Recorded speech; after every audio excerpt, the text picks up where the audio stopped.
नमस्कार दोस्तों, स्वागत है आपका आपके अपने YouTube चैनल दीपक रचित कथा में।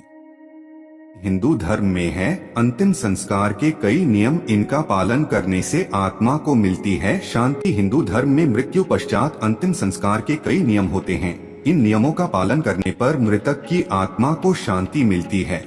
गरुड़ पुराण में भी इस बात का जिक्र किया गया है कि परिजन के मृत्यु पश्चात नियमों का पालन करने से जीवात्मा को शांति मिलती है और उसे स्वर्ग में स्थान हासिल होता है।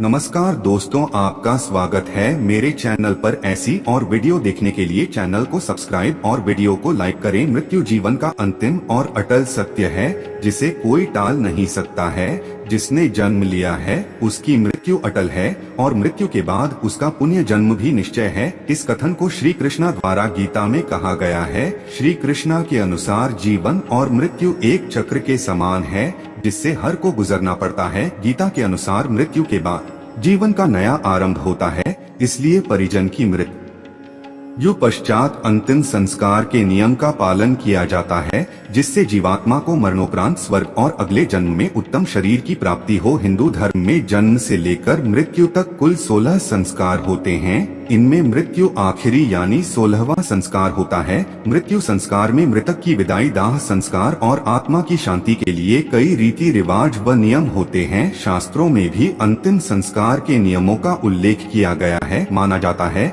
कि जिन मृतकों का विधि विधान से अंतिम संस्कार नहीं किया जाता उनकी आत्मा प्रेत की तरह भटकती है और उन्हें कई तरह का कष्ट भोगना पड़ता है। इसलिए मृत शरीर का अंतिम संस्कार जरूरी होता है, इससे उन्हें मोक्ष की प्राप्ति होती है। मृत्यु के बाद मृत के अंतिम संस्कार के नियमों के बारे में जिनका पालन करना घर के व्यक्तियों के लिए जरूरी बताया गया है। अंतिम संस्कार के ये नियम है बेहद जरूरी। मृत्यु के बाद दाह संस्कार से पहले मृतक को स्नान कराया जाता है। इसके बाद उसके शरीर पर चंदन, घी और तेल का लेप लगाकर नए वस्त्र पहनाए जाते हैं। हिंदू धर्म में सूर्यास्त के बाद कभी भी दाह संस्कार नहीं किए जाते हैं।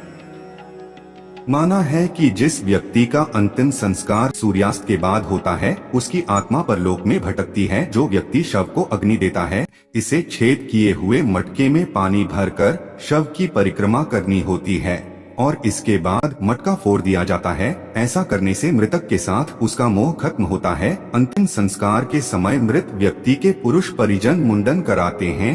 यह मृत व्यक्ति के प्रति श्रद्धा और सम्मान प्रकट करना होता है। अंतिम संस्कार के बाद शव को पीछे मुड़कर नहीं देखना चाहिए। अंतिम संस्कार के बाद घर लौटने पर सभी व्यक्तियों को दांतों से नीम को चबाकर फेंकना चाहिए। फिर लोहा, अग्नि, जल और पत्थर का स्पर्श करने के बाद ही घर के भीतर प्रवेश करना चाहिए। मृतक व्यक्ति के नाम से घर के बाहर एक दीप संध्या के समय कम से कम 11 दिनों तक जरूर जलाना चाहिए। के बाद 12वें या 13वें दिन मृत्यु भोज कराया जाता है। दरअसल मृत्यु के बाद मृतक के घर पर बाहरी लोग नहीं आते, परंतु मृत्यु भोज के बाद सामान्य रूप में बाहरी लोगों का आना जाना पूर्ण प्रारंभ हो जाता है।